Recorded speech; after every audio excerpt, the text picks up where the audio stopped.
Start then with a roll call, please. Thank you. Commissioner Stedging. Here. Chair Niblin. Here. Commissioner Gordon. Here. Commissioner Clifford. Present. Commissioner Kresge. Here. And Commissioner Campbell is absent. Thank you. So we'll then move to the salute to the flag, and I'll ask that Commissioner Kresge lead us. I pledge allegiance to the flag of the United States of America and to the republic for which it stands, one nation, under God, indivisible, with liberty and justice for all. Thank you, Commissioner Kresge. That'll move us then to administrative business, and the first item of administrative business is approval of order of agenda. Do I have a motion to approve the order of the agenda? Commissioner Clifford. Yes, I move to approve the order of agenda. Commissioner Gordon. Second that motion. Thank you. We've got a motion and a second. Let's go ahead and vote. Okay, that's unanimously approved, 5-0. That will then take us then to approval of the minutes for the meeting of March 19th, 2018. Commissioner Clifford? I would move to approve the minutes with one minor change. Let me get to the right page here. Okay, please. Excuse me. Okay, on page 21 of 28, in the paragraph that begins, Mr. Potts, if we get down about a third of the way, you go to traditional nominal lumbar is what's there, which I believe is part of the back. I think that what is intended there is nominal lumbar. Yeah, okay. So, Good catch. We'll go ahead and ask staff to make that change. Commissioner Stedging. I have a correction too, also on page 7. Commissioner Stedging stated that he was contacted twice by the developer, and he explained that he didn't have ex parte communications. Should say he does not have ex parte communications. It's a statement of procedure versus history. Thank you. And that's on page 7 of 28? Correct. Thank you. Okay, noted. Sorry, packet page 7. Oh, packet page 7. Sorry about that. So that actually is page 4 of 28. Thank you. All right. So I'll ask staff to note that as well. So those are a couple of changes, and I think we have a motion subject to those changes. Subject from to those Commissioner changes. Clifford. Commissioner Gordon? Second, subject to those changes. Okay, well, I've got a motion and a second. Why don't we go ahead and vote? Okay, well, that's unanimous approval then on a 5-0 vote. Thank you. And the next item of administrative business is designation of liaison to City Council meeting. This is for the 674 Corona Drive and 801 Fassler on May 14th, 2008. Let me clarify, the 674 Corona Drive, was that the matter that's going to be at the next City Council meeting? Correct. Next April week? 9th, and I believe Chair Niblin, you're the designated liaison for that item. Thank you. And the 801 Fassler is going to be considered at the May 14th, 2018 meeting. So that was that project was appealed, and It was called up by a City Council member. It's called up by City Council. Correct. And so we need to designate a liaison from the Planning Commission. All right. Is there anybody who is inclined to volunteer for that? Okay, we've got two different volunteers. I'll withdraw to anybody who wants to do it. that is actually Got plenty to okay do. because I might not actually be a commissioner at that point in time, because I went for the interview. They will be deciding on the 9th, I believe. So I might not be here for the 14th. Well, we can either proceed optimistically, or we can... Or hedge your bets. I suggest we proceed optimistically and appoint Mr. Clifford to You can handle that always do one. it again. Well, why don't we go ahead then, and thank you for volunteering, but we'll go ahead and then ask Commissioner Clifford then to serve as liaison, and Okay. of course, nothing to stop other folks from showing up at the meeting if they've got things to say, so... And Chair, we will have another Planning Commission meeting before that call-up. And so in the event that anything unfortunate happens, have an opportunity to assign another liaison. Real good. It sounds so ominous, but I'm sure it's not. That takes us into the portion of the agenda for oral communications, and this is the portion of the agenda that's available to the public to address the Planning Commission on any issue within the subject matter jurisdiction of the commission that is not on the agenda. The time allowed for any speaker will be 3 minutes, and I don't have any speaker cards this evening, and I don't see anybody moving to the dais, so I'm going to assume that we don't have anybody who wants to speak to oral communications. Yep. Which takes us into consent items, of which we have none. So then we'll move to new public hearings, and the first of the new public hearings is for specific plan SP 16717, filed by Javier Chavarria for construction of a new addition to an addition of 1,131 square feet to an existing 1,207 square foot, two-story single-family residence on an existing 4,510 square foot lot at 211 Beechwood Avenue, which is assessor parcel number 009493090.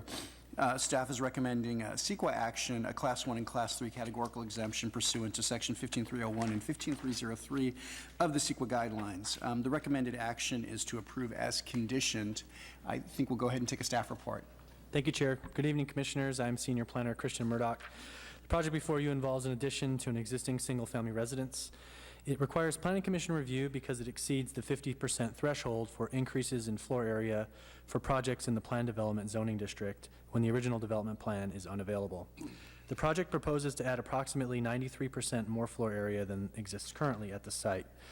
The addition would meet all applicable zoning standards except for the left side setback, which would be in line with the existing non-conforming setback of the existing structure at 4 feet. That setback is approximately 1 inch short of the zoning standard. The project would also be consistent with the city's design guidelines, including those applicable to site planning, building design, and infill development. Because of the small project size, it is categorically exempt from environmental review under the California Environmental Quality Act. And also because of the project's zoning consistency and appropriate design, staff recommends Planning Commission approval as provided in the draft resolution and conditions of approval. Thank you. Thank you, Mr. Murdoch. Does anybody on the commission have any questions for staff at this time? Commissioner Clifford. Yes, I always thought that the side setbacks were supposed to be 5 feet. It doesn't make any difference in terms of the report, but I was underneath the impression that side setbacks were 5 feet. That's correct. That is the standard side setback for the R1 zoning district. There is a special allowance for lots with less than 50 feet in lot width to provide 10% of the lot width or 3 feet, whichever is greater. And so in this case, the lot is just over 40 feet wide, and so 10% would be 4 feet, 1 inch as the required side setback. Thank you so much for that explanation. Thank you. I don't see any other lights from commissioners, so I'm going to go ahead then and invite the applicant or the applicant's representative to come forward and share anything additional that he would like to. Good evening, Commissioners. I'm Javier Chavarria with JC Engineering on behalf of our clients in here. And I think this is a very simple project, something that a growing family needs to expand a little bit once the children are coming. We try to keep the existing home basically as is, some minor improvements to make it flow and coordinated with the addition. I think a staff report is pretty accurate and complete, and unless you had any questions for me, I think I'm done. Thank you, Mr. Chavarria. Thank you very much. Well, I don't see any speaker cards for this matter, and I don't actually see anybody who looks like they're inclined to speak to the matter either. So I'm going to go ahead and bring the project back to the commission and see if the commissioners have any comments, questions, concerns at this point. Commissioner Clifford. I think it's an excellent project. They did a great job on making the house bigger without making it it's definitely, it's not a standout. It fits in the neighborhood. Right. I would just say I agree. It does appear to conform real well. They've done a good job of integrating it into the neighborhood, like you say. So I'd be inclined to support the project. Other comments? Commissioner Gordon. Yeah, I'm also in agreement and am all ready to make a motion unless there's more comment from the commissioners. I see nothing to keep you from making your motion. Please Proceed. I shall move then. I move that the Planning Commission find the project is exempt from CEQA, approve specific plan SP 16717 by adopting the attached resolution, including conditions of approval in Exhibit A, and incorporate all maps and testimony in the record by reference. Commissioner Clifford. I would second that motion. Okay, well, we have a motion and a second. Why don't we go ahead and vote? Okay, well, that's been unanimously approved on a 5-0 vote. Thanks very much. And so we'll go ahead and move on to the second of our new public hearings, and this is for use permit UP 09117 and parking exception PE 18118. Excuse me, to renovate an existing 4,050 square foot tenant space and deviate from, excuse me, off-street parking standards for an I Love Kickboxing franchise at the Fairmont Shopping Center at 709 Hickey Boulevard in Pacifica. The recommended CEQA action is Class 1 and Class 3 categorical exemptions pursuant to CEQA guidelines sections 15301 and 15303, and staff is recommending that we approve the project as conditioned. So go ahead and take a staff report, please. Thank you, Chair. Contract Planner Ranu Agarwal will be presenting. Good evening, Commissioners. The project before you is the renovation of an existing vacant space in the Fairmont Shopping Center for a kickboxing studio that will provide instruction and training in kickboxing. The project does not propose any modifications of the exterior of the building except for possibly signage and provision of 2 bike parking spaces and bike stands that the project has been conditioned to do. The interior renovations will include removal of existing interior partitions and reconfiguration of the interior space to provide a training area, a reception area, 2 bathrooms, 2 lockers, 1 break room, storage, and office. And the maximum operating hours of the proposed facilities correspond to the class schedule. And the class schedule will increase in phases. And Appendix D of the parking study, which is included in your packet, shows the maximum class schedule and the corresponding operating hours. The project requires a use permit, and the applicant has requested a parking exception because the construction of 20 car spaces that is required according to the code is not feasible in a developed shopping center where there is no room for construction of additional parking. So the applicant has asked for a parking exception. The project meets the use permit findings. It proposes very limited change to the existing conditions on site. It would not be detrimental to public health, safety, and welfare because there is very limited change in the site. It is consistent with the applicable provision of the general plan, and the design guidelines in this instance are not necessarily applicable because there is no architectural site planning changes proposed. With regard to the request for parking applications, there was a parking analysis submitted, which included a parking survey. It was conducted on Monday, February 19th, February 23rd, which was a Friday, and Saturday, February 24th of this year from 6 a.m. to 12 a.m. And the survey found that the peak parking demand at the shopping center was during Friday, during 3 to 4 p.m., which is outside the operating hours of the facility. During the operating hours, the survey found that the minimum availability of parking occurred between 1 and 2 p.m., which at this time it was 32% or 117 car spaces that were available. There are certain underutilized areas of the parking area within the complex towards the north and the rear of the shopping center, which include about 40 car parking spaces. So if you don't take that into account as even parking area, there are still 77 car spaces that were available during that time frame. So it seems that the underutilization of parking areas in the shopping center during the class hours for the kickboxing facilities, plus the conditions we have placed on the project for directing with a directional signage on the facilities premises towards the underutilized area and 2 parking spaces. And the off-street parking facilities are then nearly in compliance with the parking standards as reasonably possible. So staff recommends that parking exception be granted and we approve the project as conditioned. Thank you. Thank you, Ms. Agarwal. Any questions? Looks like Commissioner Stejink. I'd just like to say for the record that I too love kickboxing. I'll try to be neutral on this. I spoke briefly with Senior Planner Murdoch and asked for the shopping center master plan on here, and he advised that that was essentially lost to time, and this might normally be covered by a shopping center master plan there. If we were to recover that somehow, would that then, for projects going forward, be included and something like this would be waived? I would certainly hope so. In the event that we were to recover whatever master plan may have been approved, that would be the guiding document with whatever post-approval exceptions the commission's granted, like in this case. Thoughts are just that maybe some attempt to recover that be made, just so future construction, et cetera, doesn't have to go through this rather costly process and time-consuming process. And while I think the days of parking exceptions are largely over forever in Pacifica, in this specific instance in developed shopping center, I think it is the way to go. Thank you.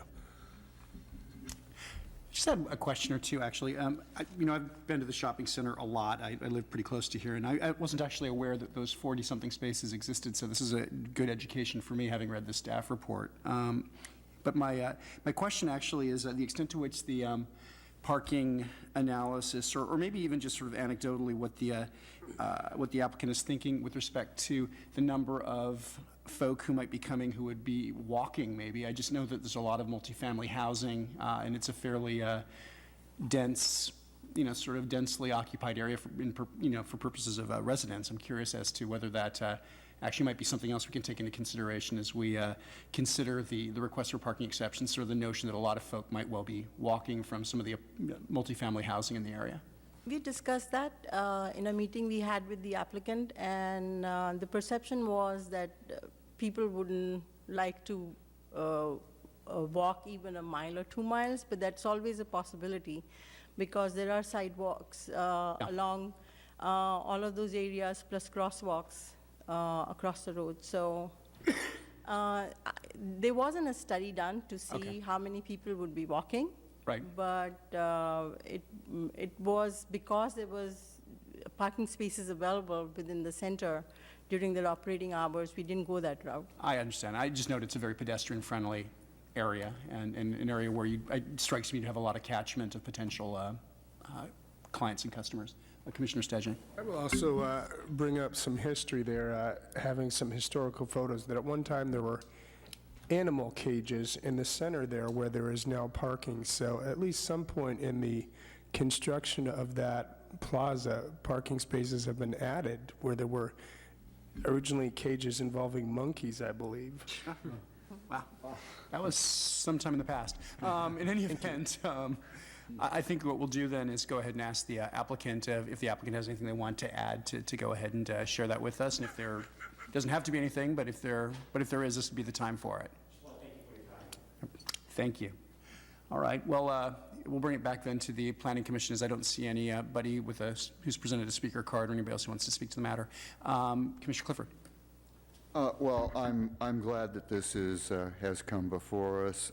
The one addition that I might recommend to the applicant is that they actively pursue carpooling. They're going to have classes of, I believe it was 30 or something people. At the same time, it would be a perfect match for putting together some carpools. And that would help with any additional parking problems. Thank you, Commissioner Clifford. Any other comments? Absent any other comments, I just want to note for the record that we have received this evening, looks like an additional plan. It's drawing sheet A201. I don't know, was this part of the packet that went out? This was a sheet that came in after the packets had gone out. Okay. But this was initially submitted as a revision to the plans that you have on file, which is just an additional sheet which related more to internal dimensional changes rather than anything else. Fantastic. I'll just note that it's part of the record, just so that's clear. And we've looked at and considered it. Commissioner Gordon. Sure. So are we in commission deliberations at this point? We are. Yeah? Okay, great. So Briefly, I'm in support of the project. Tenant renovations of shopping center space is something that I support because it generally improves the look and the feel of the shopping center. So I'm in favor of it, and wait to hear what everyone else says. Any other comments?